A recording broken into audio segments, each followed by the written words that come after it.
I'm embarrassed all the time. I think everything is so embarrassing. It was like, And for it me, really, it like, was, mostly applies in I was very much of a quiet kid, so I didn't socialize with a lot of people. So Like, I just want to quiet my mind and just like live instead of overthinking. Holding on to the past and just by like letting it go, since it could really like haunt you by just ruining. You are listening to Farewell, the Eulogy Project podcast.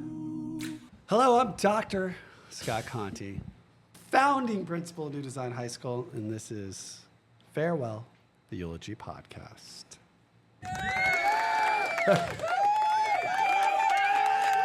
Our audience is going crazy. All right, I just had to make them giggle. Please introduce yourself. I'm Glorimar. I'm Johanna. I'm Maddie. Sounds right. weird. It does sound weird. End of 11th grade year. We're about to do this weird project where we're writing about saying goodbye to something in ourselves. Maybe something that no longer serves us or isn't so great or just something we need to grow out of. It's a weird assignment, right? But I think we're about to be seniors. Yeah. Oh, Lord. Bros, we're about to be seniors, right? We're going to rule this school. So let's hear about what you're shedding. Glorimar, I'm staring right at you. So what I'm writing about, I'm just writing about letting go of like the anger that I felt, because I feel like growing up, I held on to so much anger from like my childhood or like maybe childhood trauma. And I feel like maybe that's just something that doesn't serve me anymore. So it's just something I'm gonna let go of. Yeah. Is there are you able to share what the anger was about, or? I feel like it's more because I grew up in a dysfunctional family. So like my mom wasn't really present. So I grew up without a mother. I say it proudly, even though like I had people who replaced her in a way.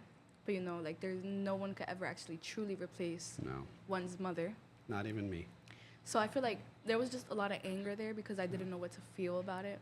So it was like, how do I explain it?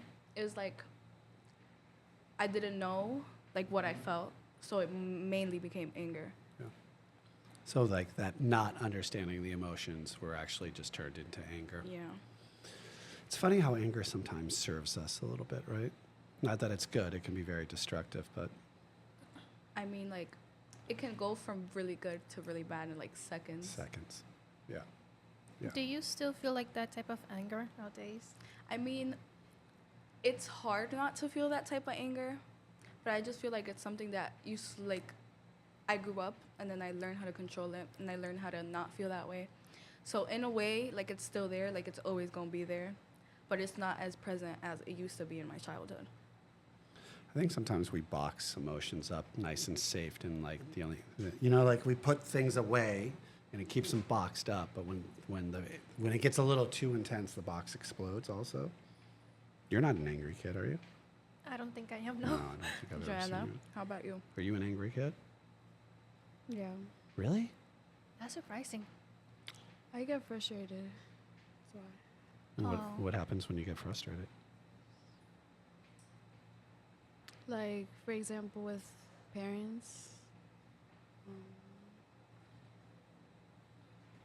I don't know, sometimes I feel bad because I talk back. To them.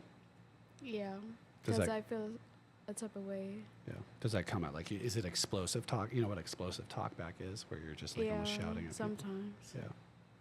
It's funny you two are friends because your personalities are so different. I think like that's what brings us together the Really? most. Yeah. You don't think it's weird they're friends? Oh, you're friends. Oh, we're all friends. Yes, we're all friends. Oh, no, you're not. Oh. Wow. Okay, I'm getting angry. Well, is that what you're writing about too? About frustration and anger? And No, but I might change it. okay. What were you thinking about writing about? It had to do with something that happened last year. Relationship, but not like that. Like a friend Oh, talks. not a romantic relationship. No. A good friend betrayed you,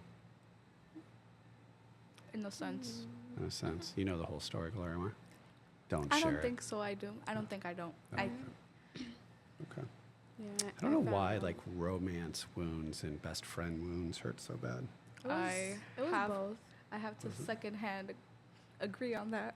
Sorry. No, like seriously. Because basically, if you have a relationship, they're like your best friend. And then your best friend is the person that you tell their secrets. And then if they like don't talk to you anymore, you feel so devastated. And it's also like romance in a way. It's like you get to know this person like such on a different level. It's like Oh no! Oh no! Something's happening in the studio. I don't know. It doesn't. I feel like it's getting comfortable. it's more of a like you get to know the person on a deeper level, Yeah. and then you get so used to having their presence there, and then all of a sudden it's gone, and it's horrible, because it's like it fucks with your brain.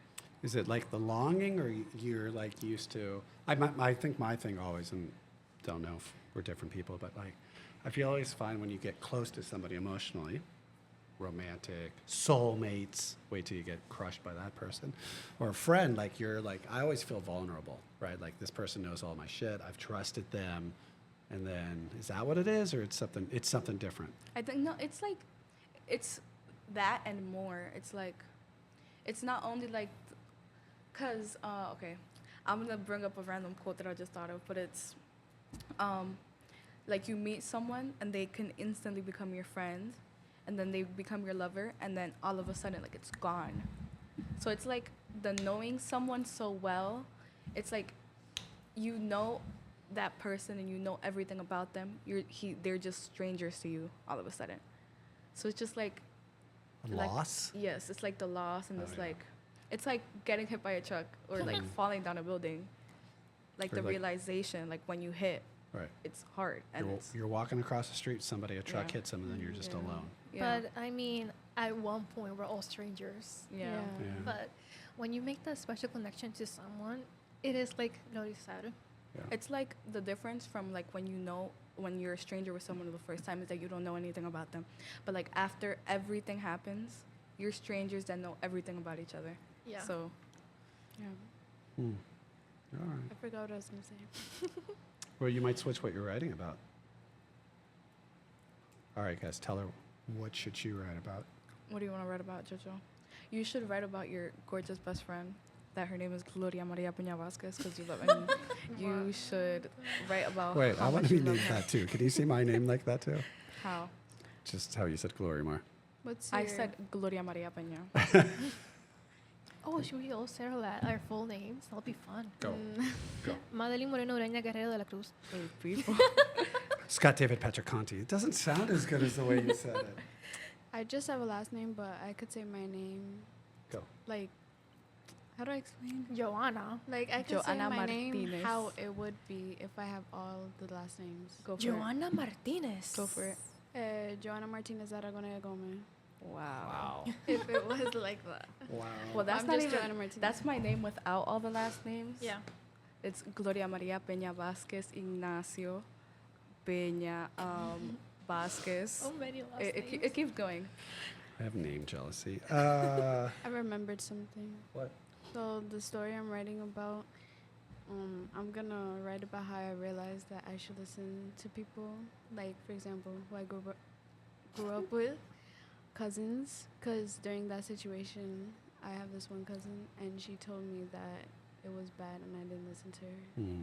Was it like you didn't listen to her because you felt like, oh no, like she's wrong, or it was like, or you hoped she was wrong? Hoped, because the situation, then I started talking back to this person, and it was like friends, but it was confusing. So she was just trying to tell me the truth. I don't know. Would you refer to yourself as a bit stubborn at times? Someone in the crew is shaking their head. I would. Because if I you're would- in that situation, you would hope for them to be wrong, but then after it happens, you tell them what happened, and they understand, but, you know. Yeah. It's like you wanted your cousin to be wrong.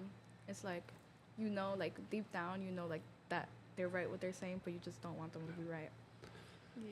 Yeah, I've also struggled with I don't like when things aren't well because that doesn't feel like I have control of it, and I also Like, so if I need advice from people, I don't like it because it makes me feel a bit like, not like, right? Like I don't have it under control. I'm not strong. That's, You don't want to ask for help. yeah, no.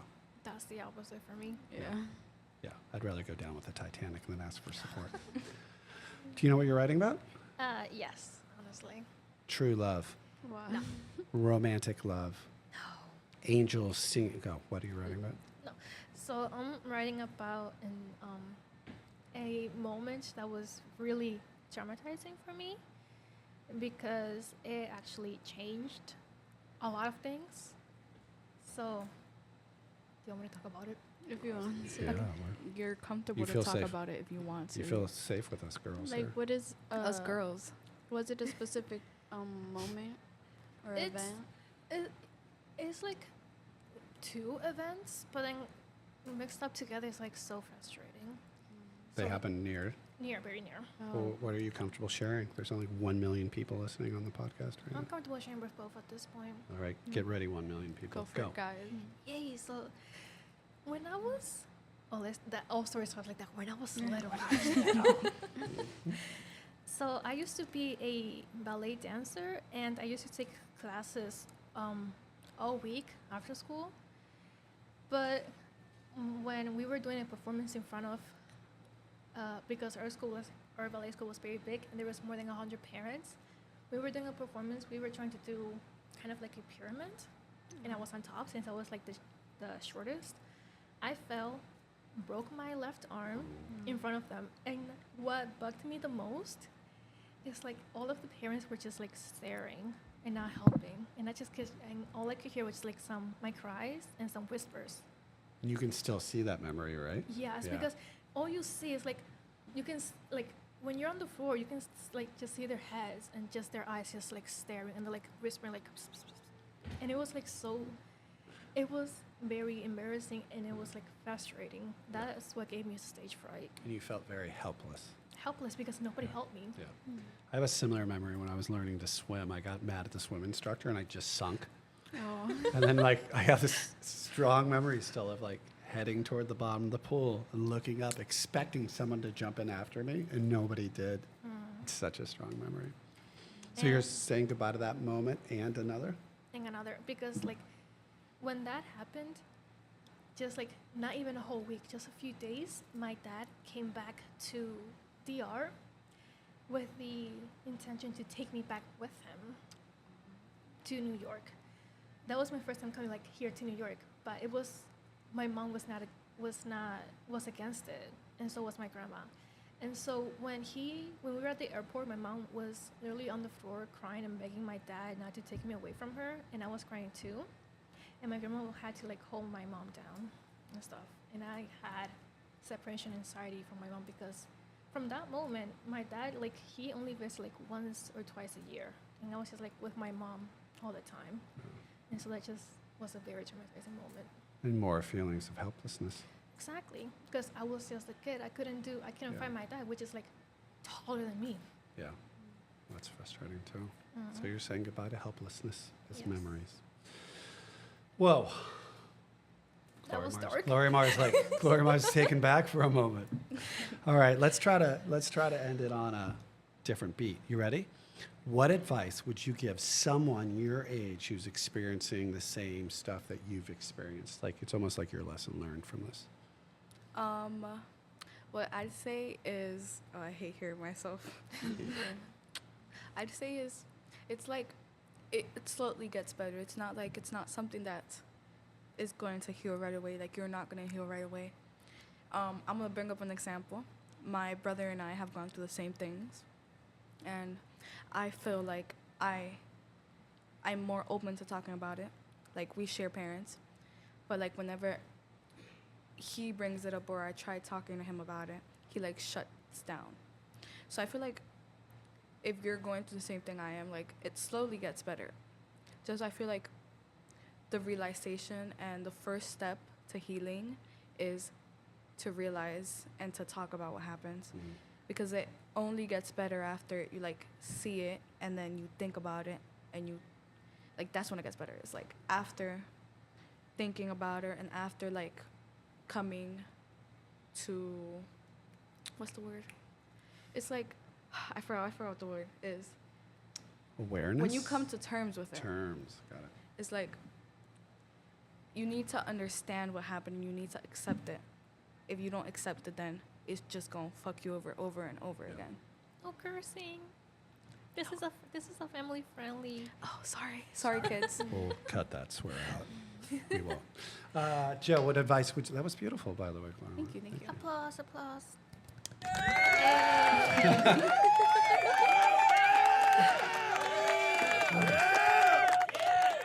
Johanna? Yeah, Johanna, what do you... She's like cracking up. What's your advice to somebody who's struggling with the same things you've struggled with?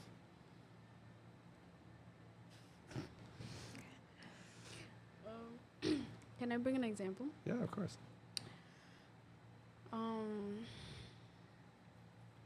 Let's say you're friends with someone, or I don't know, like someone you talk to at school, and they did stuff.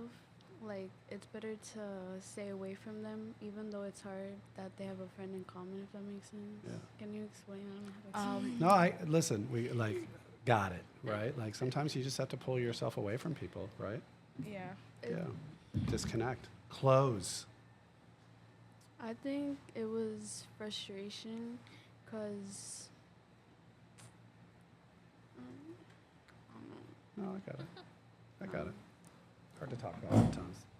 All right, Maddie, what's your advice to somebody who's dealing with feelings of helplessness? You're gonna have trust issues, big time, Yeah. and you're gonna have like a hard time trusting people around you. But you're gonna learn how to. With time, that's just gonna go away once you start seeing that not everybody is gonna not be there. Hi. This photo got snapped right in the middle of Maddie sharing. Fantastic. Sorry, honey. And you honestly, I think all you're saying, you got to have a little courage about this, right? Moving forward. Fantastic job. If you ladies could all say goodbye to our listeners. Thank you so much for signing into our podcast for today. Goodbye, guys. Have a great Joe's day, refusing. evening, or night, wherever you are. And as always, I'm still Dr. Scott Conti. No, you're not. Of course he is. No. just breathe. All right, I'm Happy hitting you guys. listening, guys. We're ending with this. Bye. Bye-bye. You've been listening to Farewell, the Eulogy Project podcast, a Spark Studio production.